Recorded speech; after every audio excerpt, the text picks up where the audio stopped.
안녕하세요. 책안뜰입니다. 이번 영상에서 들려드릴 작품은 고은주 작가님의 시나몬 스틱입니다. 이 작품은 시나몬 스틱이 오아한 향기로 행복을 이장하는 쇼윈도 부부의 이야기를 다루고 있습니다. 가난하고 불안한 삶에서 달아나기 위해 결혼을 선택한 나는 결혼 생활이 파탄에 이르렀지만 그 생활을 유지하기 위해 자신을 속입니다. 그럼 함께 작품 속으로 들어가 보겠습니다. 시나몬 스틱, 고은주. 쪽지가 도착한 것은 시나몬 스틱을 휘젓고 있던 때였다. 처음 컴퓨터 앞에 앉았을 때에는 쪽지 알림창의 숫자가 0이었는데 잠시 부엌에 갔다 오니 숫자가 1로 바뀌어 있었다.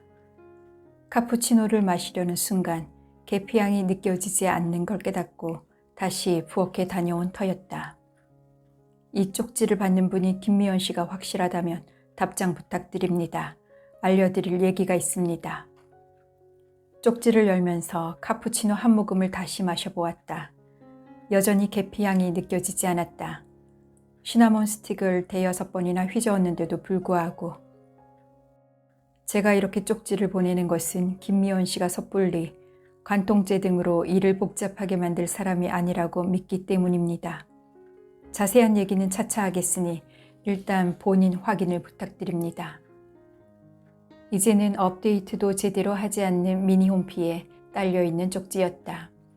요즘 내가 애용하는 블로그에는 가족 얘기를 쓰지 않지만 미니 홈피에는 가족 사진을 제법 올려두고 있었다. 그 사진들 속의 내 모습이 아마도 신중하거나 소극적으로 보인 모양이었다. 답장 버튼을 누르자 내용 입력창이 확 펼쳐졌다. 마치 판도라의 상자를 열기라도 한 듯 나는 흠칫했다. 그 순간 컴퓨터 키보드의 Y자판과 U자판 사이에 끼어있는 작은 먼지 덩어리가 눈에 들어왔다. 훅 하고 힘주어 입김을 불어보았지만 먼지 덩어리는 Y자판 속으로 더 깊이 들어가 버렸다. 나는 신경질적으로 Y자판을 뜯어냈다. 그 과정에서 작은 먼지 덩어리는 어디론가 사라져 버렸다. 키보드 곳곳을 살펴보던 나는 이내 포기하고 카푸치노를 마시기 시작했다. 계피향은 여전히 느껴지지 않았다. 에스프레소와 우유의 냄새는 느껴지니 코가 막힌 것도 아니었다. 나는 한동안 코를 킁킁거리다가 자리에서 일어나 부엌으로 향했다. 시나몬 스틱이 들어있는 유리병을 열자 계피향이 흐릿하게 풍겨나왔다. 뚜껑을 열 때마다 한꺼번에 밀려나오던 강렬한 계피향을 꽤 좋아했었는데 아마도 오랫동안 유리병 뚜껑이 열려 있었던 모양이다. 그러고 보니 카푸치노를 만들어 먹은 지도 꽤 오래된 것 같았다. 하나씩 비닐봉지에 쌓여있는 시나몬 스틱을 굳이 다 꺼내어 한꺼번에 유리병에 담은 것은 인테리어 효과를 위해서였다. 그러니 향기 따위야 어떻든 상관없었다. 나는 다시 얌전히 유리병의 뚜껑을 닫았다. 뚜껑을 닫고 나니 답장을 쓸 마음이 생겨났다. Y자판과 U자판 사이에 끼어있던 작은 먼지 덩어리의 행방은 여전히 궁금했지만 나는 마음을 다잡고 키보드를 끌어당겼다. 저는 김미연입니다. 모든 것을 정확히 말해주세요. 어떤 얘기도 들을 준비가 되어 있습니다. 쪽지를 보내고 카푸치노를 다 마시고 난 뒤 청소를 시작했다. 20시간밖에 지나지 않았는데도 먼지는 곳곳에 내려앉아 있었다.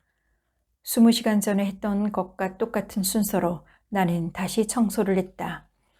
진공 청소기에 먼저 제거용 말총 브러쉬를 끼우고 집안의 장식품들을 쓸어내리는 일에 특히 공을 들이는 것도 똑같았다. 좁은 노즐을 이용해서 틈새의 먼지를 제거하는 일로 청소를 마무리한 것까지도. 타인의 집을 방문할 때 나는 늘 먼지를 살펴본다. 아무리 인테리어가 잘된 집이라도 먼지가 눈에 띄면 세련된 장식 따윈 눈에 들어오지 않는다. 먼지는 시간의 흔적이다. 아무것도 닿지 않은 시간의 흔적. 나의 남편은 먼지에 신경을 쓰지 않는 사람이다. 당연히 청소 같은 건 하지 않고도 살 수 있다.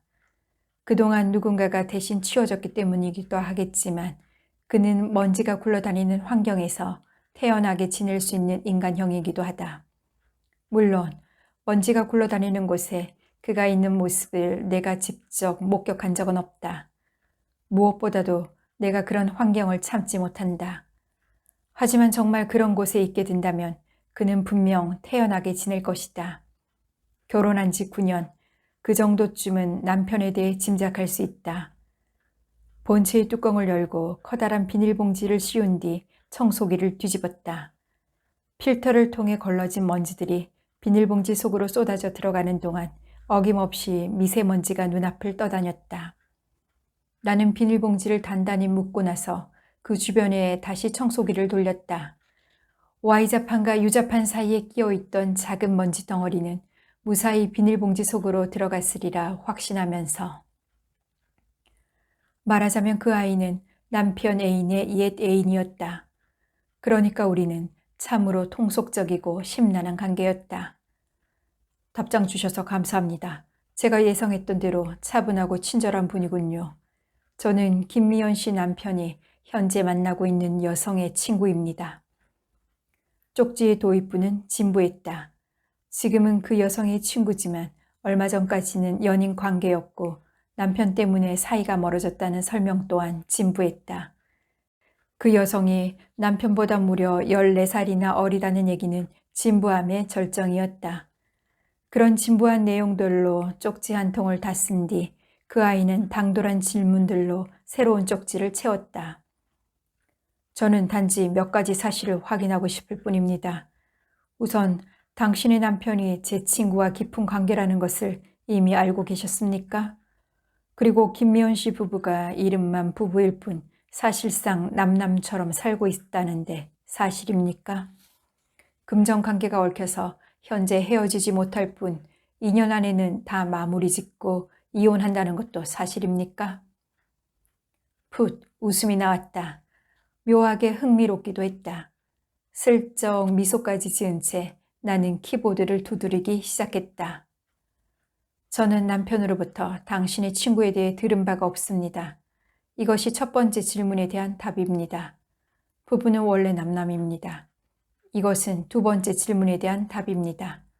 세 번째 질문은 금전관계가 무엇을 말하는지 몰라서 답할 수가 없군요. 부부는 경제적 공동체이기 때문에 어떤 부분에서든 금전적으로 얽혀 있을 수밖에 없습니다. 그런데 이름만 부부일 뿐이라서 곧 헤어질 거라는 말은 젊은 여성을 농락하는 유부남들의 공통적인 변명이 아니던가요? 그들이 약속하는 기한 또한 대개 2년이라고 하더군요. 답장을 하지 않는 게 나았을까? 홀린 듯 단숨에 길게 써내려간 내 답장에 그 아이는 이렇게 짧은 쪽지를 보내왔다. 그렇다면 부부란 과연 무엇일까요? 거기서 멈췄어야만 했다. 하지만 이상하게도 맹렬한 추진력이 나를 떠미는 것 같았다. 나는 의아해하면서도 답장 버튼을 눌렀다. 그 여성과 친구라니 아마도 나이가 비슷하겠군요. 부부란 과연 무엇인지 말해주어도 이해하기 힘든 나이입니다. 이번엔 내가 짧게 썼고 그 아이가 긴 답장을 보내왔다. 그래요. 당신들보다는 우리가 어립니다. 그래서 당신 남편은 제 친구를 농락하고 당신은 저를 놀리는군요. 당신들 때문에 결혼이라는 제도 자체를 혐오하게 될까봐 두렵습니다. 부부란 과연 무엇인지 말씀해 주세요. 그것을 이해하고 말고는 그 다음 문제입니다. 우선 당신이 생각하는 결혼이란 무엇인지 알고 싶습니다. 그쯤에서 나의 실수를 인정할 수밖에 없었다. 그러면서 어이없게도 이 순진한 아이에게 무언가를 가르쳐주고 싶다는 생각이 들기 시작했다. 참으로 통속적이고 심란한 욕망이었다. 만날 날짜와 시간, 그리고 약속 장소를 쓴 쪽지를 보내놓고 돌아서자 생선 굽는 냄새가 났다. 어디선가 꽁치를 굽는 것 같았다. 아래층인지 위층인지는 확실하지 않았다. 냄새는 아파트 전체를 휘감을 듯 진하게 풍겨오고 있었다. 주말마다 커피 원두를 볶는 그 집은 아니었으면 싶었다. 꽁치를 굽고 커피도 볶으면서 살아가는 사람들이 존재한다는 것이 왠지 싫었다. 꽁치만 굽거나 커피만 볶으면서 살아야 공평한 것이 아닐까. 그날따라 나는 그렇게 억지를 부리고 싶었다. 그날 밤 윗집에서 들려오는 교성은 유난히도 심했다. 안방 욕실을 통해서 들려오는 그 교성은 윗집에 사는 부부가 내는 소리임에 분명했다. 엘리베이터에서도 손을 꼭 잡고 있던 부부였다. 의외의 반전이 있겠지? 내 옆에 누워 잠을 청하고 있던 남편은 아무 대답도 하지 않았다. 다시 묻거나 대답을 기다리는 게 싫어서 나는 서둘러 덧붙였다. 저 교성이 가짜라든가 두 사람이 부부가 아니라든가 교과서적인 행복을 누리는 사람들이 존재한다는 사실을 인정하고 싶지 않은 날이었다. 이 아파트도 그렇잖아. 조용하다고 유별나게 광고를 해대더니 막상 입주해 보니까 층간소음이 장난 아니잖아. 이미지와 실체가 일치하는 경우가 세상에 존재한다는 것을 받아들이기 힘든 날이었다. 나의 투정과 윗집의 교성을 무심히 듣고만 있던 남편은 이윽고 작은 목소리로 말했다. 저 소리가 신경 쓰이면 욕실 문을 닫아. 쇼윈도 부부군요. 맞아, 디스플레이 커플이라고도 하더군. 위장 부부라는 표현도 있던데요. 그건 좀 심한 표현이네. 그 아이와 마주 앉자 반말이 절로 나왔다. 예상했던 대로 나보다 한참 어리기 때문이기도 했지만 결혼의 순결에 집착하는 모습이 그대로 드러나 보이는 순진한 얼굴을 하고 있었기 때문이기도 했다. 하지만 쇼윈도 부부만 그렇게 가식적일까? 누구나 어느 정도는 자신을 포장하면서 사는 게 아니겠어? 결혼 생활은 인생과 다를 바 없다고 봐. 그만큼 남들의 삶에 관심이 많고 뭐든 비교하면서 살기 때문이겠죠. 그 친구만 해도 김미연 씨의 홈피를 매일 드나들면서 관심을 가졌어요. 내가 이 여자보다 못한 게 어떤 부분인 것 같냐면서 저한테 사진을 보여주기도 했었죠. 내 남편 홈피를 통해 찾아온 모양이군. 그런데도 순진하게 거기에 있는 이미지들을 믿었다니. 남편과 연결된 홈피에 누가 솔직한 글과 사진을 올리겠어? 그러게 말이에요. 저도 그런 얘기를 수차례 했어요. 저거 모두 다 설정이다. 이상한 경쟁심 갖지 말고 그 남자랑 빨리 정리해라. 그랬더니 저를 정리해버리더군요. 의외로 말이 잘 통하는 아이였다. 물기가 어린 듯 반짝이는 눈이 특히 인상적이었다. 과거를 회상할 때면 그 반짝임이 더해졌다. 그러다가 도저히 포기 못하겠다는 듯한 표정으로 질문을 할 때면 순간적으로 빛이 뿜어져 나오는 것도 같았다. 결혼은 그런 게 아니잖아요. 어떻게 그렇게 살 수가 있는 거죠? 대화가 잘 진행된다 싶다가도 그런 질문으로 어느새 다시 원점으로 돌아가는 것이 나는 답답하면서도 흥미로웠다. 결혼이 어떤 건데? 어디 책 같은데 정답이 적혀 있어? 몸을 뒤로 젖히고 팔짱까지 낀 자세로 나는 느긋하게 되물었다. 그 아이가 순간적으로 아무 말도 못하는 것이 재미있어서 거듭 질문을 던졌다. 결혼 전에도 후에도 순결해야만 하는 건가? 그게 가장 이상적인 거야?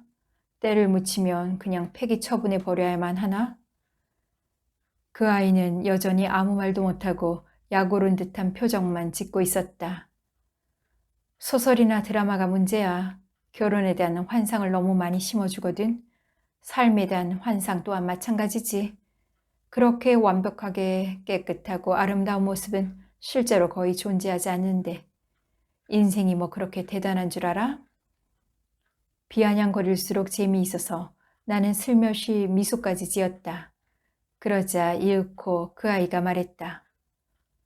인생이 그렇게 대단한 게 아니라는 말이군요. 결혼 생활이 그렇게 아무것도 아니라는 말이군요. 중얼거리듯 말하던 그 아이는 뒤통수를 치듯이 덧붙여 내게 물었다. 그렇다면 나랑 잘 수 있어요? 대단하지 않은 인생, 아무것도 아닌 결혼 생활이라면. 우리는 같이 잔 지 오래되었다. 남편과 나, 우리는 늘 함께 같은 침대에서 잠이 들지만 같이 잔 지는 오래되었다. 얼마나 오래되었는지 기억이 나지 않을 정도로 이제 와서 새삼스레 같이 잔다 해도 나는 아무것도 제대로 느끼지 못할 것이다. 나의 감각이 무뎌진 것 또한 기억나지 않을 정도로 오래되었다. 처음엔 후각부터 무뎌졌다. 지독한 코감기로 고생하면서 아무런 냄새도 맡지 못하는 상황을 겪으면서부터였다. 마침 부부 동반으로 집들이에 초대받아 갔었는데 한상 가득 차린 음식을 칭찬하려다 보니 연기를 할 수밖에 없었다. 후각이 마비되면 음식의 맛도 잘 느껴지지 않기 때문이었다. 그날 사람들은 내 후각에 문제가 생긴 것을 알지 못했다. 나는 그게 재미있어서 코감기가 떨어질 때까지 냄새를 제대로 잘 맡는 척하고 다녔다. 그러다가 감기가 낫고 후각이 돌아온 뒤에도 나는 여전히 연기를 하고 다녔다. 아니, 지금까지 내가 습관적으로 연기를 하고 있었음을 깨달았다. 지금까지 내가 칭찬해온 음식들은 냄새와 맛이 제대로 느껴져도 실제로는 그다지 맛있지 않았다. 후각과 미각에 대해 그런 깨달음을 얻고 나니 다른 감각도 마찬가지였다. 청각도 시각도 촉각도 그동안 내게는 모두 습관적으로 작용하고 있었던 것이다. 음악이 참 좋군요. 정말 멋진 풍경이에요. 손이 참 부드럽구나. 습관적으로 감탄하기는 했으나 나는 진정으로 좋은 것을, 멋진 것을, 부드러운 것을 느끼지 못하고 있었다. 언제부터 그렇게 되었는지는 알 수 없었다. 진정으로 감탄해서 감탄사를 내뱉었던 적이 언제였는지 그저 아득하기만 했다. 이제 와서 남편과 같이 잔다고 한들 그 아득함으로 무엇을 느낄 수 있을 것인지. 여기가 어디예요? 그 아이는 당황하고 있었다. 보면 모르겠어. 우리 집이야. 현관문의 비밀번호를 누르면서 나는 즐거웠다. 이럴 것까지는 없잖아요. 당황하는 그 모습을 바라보는 느낌은 정확히 즐거움이었다. 재미있고 흥미로운. 뭐가 이만큼 깨끗하고 안전한 장소는 없어. 나는 그 아이의 등을 떠밀며 집 안으로 들어섰다. 아무리 비싼 호텔이라도 우리 집보다는 먼지가 많을 거야. 수건이나 침대 시트 위생 상태는 말할 것도 없지. 부엌으로 가서 카푸치노를 만들면서 나는 다소 큰 소리로 말을 이어갔다. 게다가 호텔은 웬만한 방음 장치로는 차단하기 힘든 소리들이 들려오잖아. 그 낯뜨거운 소리를 의식하는 것도 어쩔 수 없이 비교하게 되는 것도 나는 싫어. 여긴 밤에만 간혹 교성이 들릴 뿐이야. 그건 뭐예요? 담배도 아니고. 집안 곳곳을 둘러보던 그 아이가 어느새 내 곁으로 다가와서 물었다. 아, 이건 계피 막대야. 계피향을 내고 싶을 때 가루를 넣으면 아무래도 맛이 텁텁해지잖아. 그래서 이렇게 계피를 작게 말아 만든 막대를 그대로 넣고 휘저은 다음에 건져내는 거야. 시나몬 스틱을 담은 유리병의 뚜껑을 열던 나는 친절하게 설명을 해주었다. 이렇게 우아한 포즈로 말이지. 두 잔의 카푸치노를 식탁 위에 올려놓고 시나몬 스틱 하나를 꺼내어 천천히 휘젓는 동안 그 아이는 뚫어져라 내 모습을 바라보았다. 하지만 너무 기대하지 마. 이건 향이 다 날아가 버렸거든. 유리병 뚜껑을 제대로 닫지 않고 방치하는 바람에. 그런데 왜 그걸 계속 쓰는 거죠? 그냥 스틱으로 쓰는 거야. 에스프레소와 우유 거품이 골고루 섞이도록. 향이 날아가 버려도 이렇게 쓸모는 있고 폼 잡고 휘저으면 멋있기도 하잖아. 커피라는 게 꼭 맛으로만 먹는 게 아니니까. 이 결혼처럼요. 향기가 날아가 버렸지만 겉으로는 멀쩡한. 이 결혼도 처음엔 향기로웠겠죠? 사랑해서 결혼했나요? 아니면 중매? 아득한 기억이었다. 커피잔 속에서 건져낸 시나몬 스틱을 내밀며 나는 대답 대신 말했다. 그래도 잘 맡아봐. 계피향 비슷한 게 느껴질지도 몰라. 하지만 그 아이는 가까이 다가오지 않았다. 혐오스러운 듯한 표정으로 시나몬 스틱을 바라보기만 했을 뿐. 어쨌든 중요한 건 향기가 사라져도 모양은 그럴듯하다는 거야. 서둘러 말하면서 나는 시나몬 스틱에 코를 대보았다. 흐릿한 계피향이 느껴지는 것도 같았다. 설렘도 희망도 없는 몸에 배어버린 습관처럼. 하지만 본질이 사라진 것이 무슨 의미가 있을까요? 본질? 그건 누가 정하지? 시나몬 스틱이 본질이 냄새라고 누가 그랬어? 어떤 사람은 커피 속에 녹아든 미묘한 계피 맛을 더 좋아할 수도 있어. 우아하게 스틱을 휘젓는 가정을 더 좋아하는 사람도 있을 테고. 솔직히 고백하세요. 이렇게 좋은 집에서 멋부리고 살고 싶어서, 사람들에게 멀쩡하게 보이고 싶어서 알면서도 눈 감아준 거죠? 시나몬 스틱을 손에 쥔 채 나는 그 아이의 눈을 똑바로 바라보았다. 이렇게 살다가 식당이나 마트 같은 데서 일하기도 싫을 테고, 이혼녀라고 무시당하면서 살기도 싫을 테고, 삶에 대해 너무 비겁한 거 아니에요? 다시 원점이었다.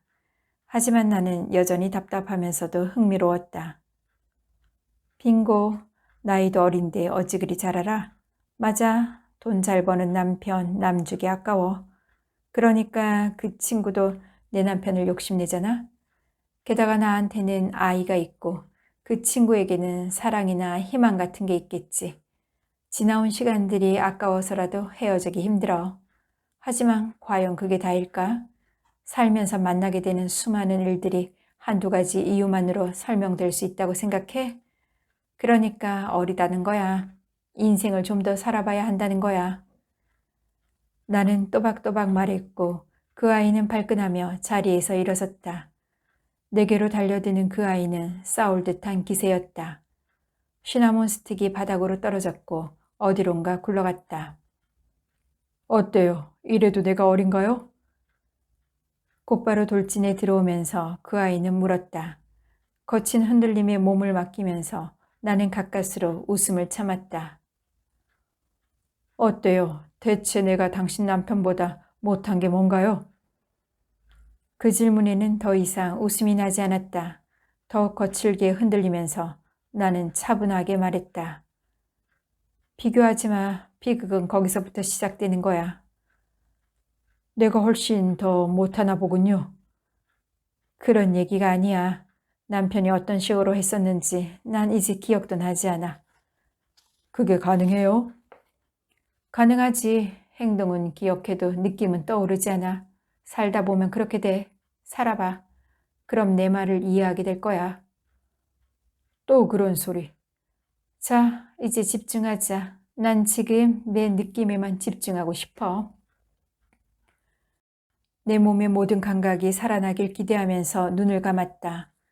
그러나 딱딱한 식탁의 질감만이 등과 엉덩이로 느껴질 뿐이었다. 그리고 식탁이 두 사람의 체중을 감당하며 삐걱거리는 소리만이. 안간힘을 쓰다가 실눈을 떴을 때 하필이면 시나몬 스틱이 눈에 들어왔다. 거실로 향하는 길목에 놓여진 장식장 아래쪽이었다. 커피에 젖은 부분이 짙은 갈색으로 변했기에 거기 묻은 회색 먼지는 더욱 두드러져 보였다.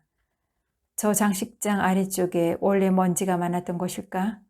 청소기 사각지대를 발견한 나는 얼굴을 찡그렸다. 그 순간 내 몸 위로 무너지듯 그 아이가 체중을 실어왔다. 결국 나는 아무것도 느끼지 못했다. 그 사실을 깨닫자 헛웃음이 나왔다. 참으려고 했지만 웃음은 오히려 명랑하게 터져나오고 말았다. 웬일인지 그 아이도 덩달아 웃음을 터뜨렸다. 식탁 위에 그대로 뒤엉킨 채로. 우리는 한동안 웃음을 그치지 못했다. 먼지는 컴퓨터 모니터나 키보드에만 쌓이는 게 아니었다. 본체 안쪽 깊숙한 곳, 하드디스크 속의 흥미진 폴더 안에도 대담하게 뭉쳐진 먼지 덩어리가 있었다. 나는 우선 삭제 버튼을 눌렀고 휴지통 폴더로 들어가서 비우기 버튼을 눌렀다.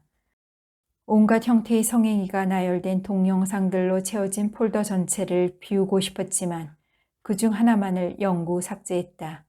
남편의 취미생활은 존중해줘야 했기에. 하지만 남편이 직접 주인공으로 등장하는 동영상은 지울 수밖에 없었다.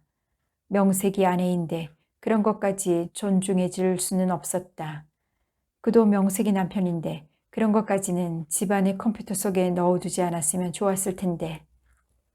삭제한 동영상은 좀처럼 내리에서 사라지지 않았다. 애초에 남편의 취향을 하나하나 확인해 본 것이 잘못이었다.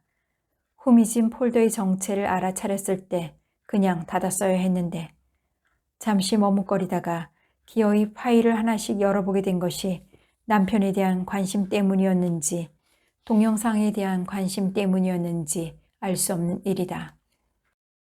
내리의 다리를 튼 동영상은 무한 반복되며 한동안 나를 괴롭혔다. 분노라든가 질투가 느껴지는 것은 아니었다. 나는 다만 궁금했다. 동영상 속의 그녀가 그 아이의 친구인지 아닌지. 그리고 나는 궁금했다. 동영상 속에서 열정적으로 움직이고 있는 남편은 그 모든 것을 제대로 느끼고 있는 것인지. 정말 그렇다면 부러운 일이었다. 나에게서는 이미 사라져버린 정서와 감각이 남편에게는 아직까지 남아있다면 그것은 맹렬히 부러운 일일 수밖에 없었다. 물론 그도 역시 포즈만 즐기고 있는 것인지 모를 일이지만 동영상은 그 포즈의 흔적에 불과한 것인지도 모르지만 윈도 쇼핑을 즐기나 봐요. 쇼윈도 부부답네요. 그래서 나는 아이 쇼핑이라는 엉터리 영어를 더 좋아해. 쇼윈도는 끝없이 이어져 있었다. 남편의 거짓말도 끝없이 이어지고 있었다. 5박 6일의 홍콩 출장. 그 기간 동안 그녀는 무엇을 하고 있는지 궁금했다. 하지만 그 아이는 알 수 없다고 했다. 이제는 연락조차 잘 되지 않는 친구라고 했다. 그런데도 왜 내게 시비를 걸어왔던 것일까? 그것으로 도대체 무엇을 얻으려고? 의협심 같은 거였다고 해두죠. 어떤 형태로든 세상에 불륜이 존재하는 꼴을 볼 수 없었어요. 못 먹을 밥에 재나 뿌려보자는 심사는 아니었고 죄 뿌려도 소용이 없네요. 다들 그걸 그냥 먹고 있으니. 난 이제 조금씩 신경이 쓰이는 것 같은데 그 친구가 지금 뭘 하고 있는지 이렇게 궁금해하고 있잖아. 그러면서도 계속 먹고 있잖아요. 아주 더러운 것만 살살 털어내고 끝까지 먹어보겠다는 생각이잖아요. 통화를 하는 내내 그 아이는 화를 내고 있었다. 하지만 다시 만나자는 나의 제안은 거절하지 않았다. 만나자고 말은 했지만 정말 나올 줄은 몰랐어. 쇼윈도 67개를 지나친 뒤 나도 모르게 빈정거렸다. 눈앞에 쇼윈도를 바라보며 그 아이가 우뚝 멈춰섰다. 당신들의 삶이 이해가 될 때까지는 만날 거예요. 나한테서 뭔가 해답을 얻으려고 하지 마. 이런 삶을 직접 살아보기 전에는 영원히 이해할 수 없을 거야. 살아봐야 한다니까. 그 아이는 한동안 말없이 쇼윈도 너머에 시선을 두더니 이윽고 내게 물었다. 그럼 당신은 왜 다시 날 만나자고 했나요? 마찬가지야. 널 이렇게 만나고 있는 이유 또한 내가 이렇게 살아보기 전에는 이해할 수 없어. 말해놓고 보니 만병통치약 같았다. 나이가 더 많다는 것, 그만큼 더 삶의 때를 묻혔다는 것은 상대방의 말을 무조건 막아버리기에 아주 적합한 처방이었다. 왜 이렇게 살고 있는지, 왜 다시 그 아이를 불러냈는지 사실은 나도 알 수 없었지만 잠시 나를 쏘아보던 그 아이는 다시 쇼윈도로 시선을 돌렸다. 그 시선을 따라가 보니 갈색 크로스백 하나가 눈에 들어왔다. 나는 서둘러 매장 안으로 들어갔다. 괜찮아요. 그냥 눈에 띄어서 쳐다봤을 뿐이에요. 계산을 끝내고 크로스백을 손에 쥐어줄 때까지 그 아이는 계속해서 손사래를 쳤다. 날 위해서 받아줘. 쇼윈도 너머의 물건을 사고 싶어진 게 얼마만인지 모르겠어. 정말이야. 쇼핑의 진짜 즐거움도 잊어버린 지 오래거든. 내가 정색을 하고 말하자 그 아이는 물끄러미 크로스백을 내려다보다 못 이기는 척 받아들었다. 그리고 내 시선을 피하며 말했다. 우리 집으로 갈래요? 같이 사는 후배가 있지만 잠시 내보낼 수 있어요. 생각보다는 깨끗할 거예요. 그 방에 머물렀던 시간은 잔인했다. 원룸이라고 하지만 매우 좁고 열악한 시설의 그 방은 나의 자취방을 단숨에 떠올리게 했다. 대학 시절 친구들과 함께 가난한 몸을 뉘었던 자취방, 다시는 돌아가지 않으리라 다짐했던 그 산동네. 쿨한 척 남편의 외도를 눈감아주고 있지만 사실은 내가 무엇 때문에 모든 것을 참고 있는지 그 시절의 기억은 알고 있었다. 나는 다만 기억을 억눌러 왔을 뿐이었다. 돌아가고 싶지 않았으므로, 애써 이루어낸 이 모든 것을 잃고 싶지 않았으므로. 그런데 나는 어느새 낯선 방에서 그 시절로 완벽하게 돌아가 먹먹해하고 있었다. 나보다 10살이나 어린 남자와 값비싼 크로스백을 담은 쇼핑백, 그리고 각자 벗어놓은 옷들이 어지럽게 뒤엉켜 있는 방 안에서. 그러나 되살아난 것은 기억만이 아니었다. 고통도, 그 고통을 느끼는 감각도 고스란히 되살아났다. 좁은 방 안에서 나는 거짓말처럼 교성을 질러댔다. 그 순간만큼은 고통을 잊을 수 없었다. 그 친구 사진 보여줄까요? 바닥에 어질러 놓았던 옷들을 다시 챙겨 입는 동안 어색한 침묵을 참지 못한 듯 그 아이가 말했다. 돌아보니 이미 책상 서랍 쪽으로 손을 뻗고 있었다. 아니, 열지 마. 나는 다급하게 소리쳤다. 내 궁금증을 풀어줄 목적이라면 그 서랍 열지 않아도 돼. 내 과거를 돌아볼 목적이라면 더더욱 그러지 마. 그래봤자 소용없는 일이니까. 이어진 내 말에 그 아이는 얌전히 서랍에서 손길을 거두었다. 지나간 시간을 돌아보는 건 무의미한 일이야. 물론 나도 가끔은 그런 바보 같은 짓을 하지만. 나는 다독거리듯 천천히 말을 이어나갔다. 그 친구에 대해서 한동안 궁금했었지만 이젠 아니야. 궁금해도 덮고 있어야 한다는 걸 나는 알아.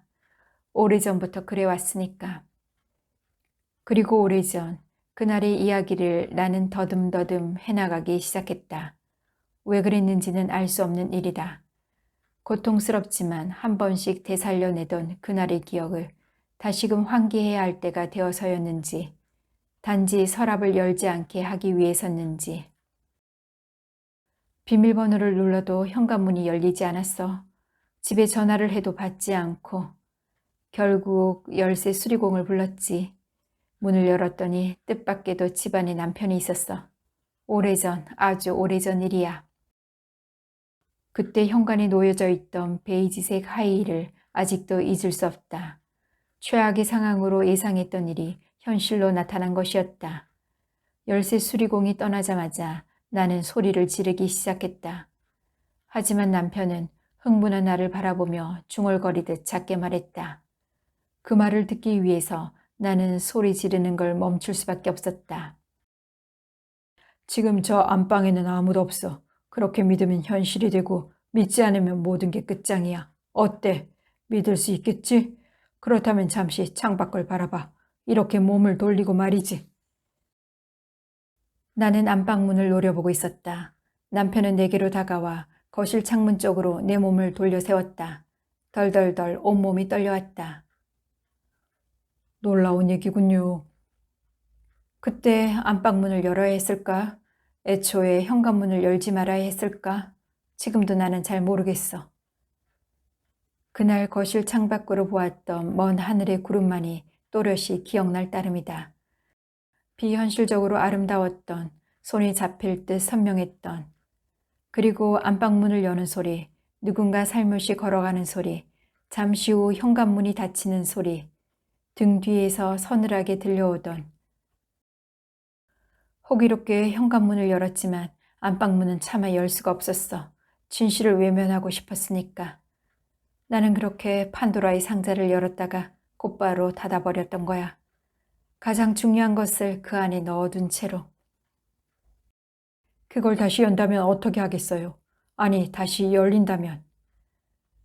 어느새 뺨이 빨갛게 달아오른 채로 그 아이가 내게 물었다. 글쎄, 어쨌거나 이건 내가 처음으로 남에게 들려주는 이야기야. 여태껏 누구에게도 발설하지 않았던 기억이지. 항상 물기 어린 듯 반짝이는 그 아이의 눈이 커지는가 싶더니 좀 더 촉촉해지는 것 같았다. 착각이었을까? 그때 당신 집에서 마셨던 카푸치노 말이에요. 다 식어버린 후에 마셨는데도 계피향이 났어요. 계피 막대는 확실히 계피 가루와 다르더군요. 유리병이 뚜껑이 열렸다고 해서 설마 그 향이 다 날아가 버렸겠어요? 맛있었어요, 카푸치노. 그 아이의 목소리에는 떨림이 실려 있었다. 그것도 착각이었을까? Y자판과 U자판 사이에서 또다시 작은 먼지 덩어리가 보인다. 지난번에 보았던 그것일까? 아니면 다시 생겨난 것일까? 아무튼 이번엔 섣불리 덤벼들지 말아야지. 틈새 전용 노즐을 청소기에 끼우는데 남편이 조용히 내 곁으로 다가온다. 오랜만에 미니홈피에 가봤더니 이상한 쪽지가 와 있더군. 한번 보겠어? 아니, 남의 쪽지를 왜 내가 봐? 이상하면 그냥 지워버려. 불길한 예감에 사로잡힌 채 나는 서둘러 키보드를 청소하고 부엌으로 향한다. 설마 그럴 리는 없겠지. 쪽지를 보내온 사람은 의협심 강한 청년이야. 컴퓨터 앞에 있는 것 같았던 남편이 어느새 부엌 쪽으로 다가오며 말한다. 나는 분주히 손을 놀려 에스프레소 커피를 볶고 우유 거품을 만든다. 그 청년은 당신에 대해 많은 걸 알고 있더군. 우리에 대해서도. 미처 예상하지 못했던 일이다. 그러나 통속적으로 예측은 충분히 가능한 일이었다. 놀라운 건 그렇게 많은 것을 알면서도 내게 아무런 요구도 하지 않았다는 거야. 난 그게 더 큰 함정이 아닐까 싶어. 카푸치노가 완성되었다. 나는 2잔의 커피를 식탁 위에 올려놓고 시나몬 스틱을 컵에 담근 뒤 최대한 우아한 포즈로 휘젓기 시작한다. 언제나 포즈가 중요하다. 이런 상황에서는 더욱더. 함정 같은 건 없어. 우리를 아는 청년도 없어. 그렇게 믿으면 현실이 되고 믿지 않으면 모든 게 끝장이야. 우아한 포즈에 어울리는 우아한 목소리를 지어내며 나는 말을 이어나간다. 어때? 믿을 수 있겠지? 그렇다면 여기로 와. 남편은 여전히 부엌 입구에 우뚝 서 있다. 가능할까? 가능하리라 믿는다. 그도 삶에 욕심이 많은 사람이니까. 포즈를 중요하게 생각하는 사람이니까. 그런 어수선한 쪽지는 지워버려. 컴퓨터의 구석진 폴더에 있는 그 어수선한 동영상은 내가 대신 지웠어. 그리고 나는 남편에게 우아한 삶을 권유하듯 커피를 내민다. 비로소 그가 뚜벅뚜벅 식탁으로 다가온다. 카푸치노는 오랜만이군. 시나몬 스틱이 냄새가 달아나서 향치는 덜할 거야. 식탁에 앉은 그는 킁킁대며 카푸치노의 냄새를 맡아본다. 덜한 게 아니라 형편없어. 오히려 아무 냄새도 안 나는 게 더 좋을 텐데. 김 빠진 그걸 왜 휘저었어? 그래도 겉보기엔 멀쩡하잖아. 다 갖다 버려. 그까짓 거 새로 사면 되지. 뭘 그렇게 미련을 두는 거야? 남편의 태도가 너무 단호해서 나는 새삼 카푸치노의 냄새를 맡아본다. 미묘하게 비틀어졌으나 틀림없는 계피향이 느껴진다. 새삼 음미해 본 맛 또한 나쁘진 않다. 하지만 나는 이제 나의 감각을 믿을 수 없다. 컵에서 건져 올린 시나몬 스틱까지 코에 갖다 대고 냄새를 맡아보는 동안 남편은 어느새 카푸치노를 다 마시고 일어선다. 그리고 컴퓨터가 있는 방으로 성큼성큼 걸어간다. 이윽고 방문 닫히는 소리가 몸 전체로 느껴진다. 내가 함부로 열었던 어떤 거대하고 위험한 상자가 닫히는 소리처럼. 그러나 상자는 또 언제 열릴지 모른다. 저 문 또한 언제 다시 벌컥 열릴지 알 수 없는 일이다. 나는 괜스레 방문을 노려보다가 두 눈을 질끈 감는다.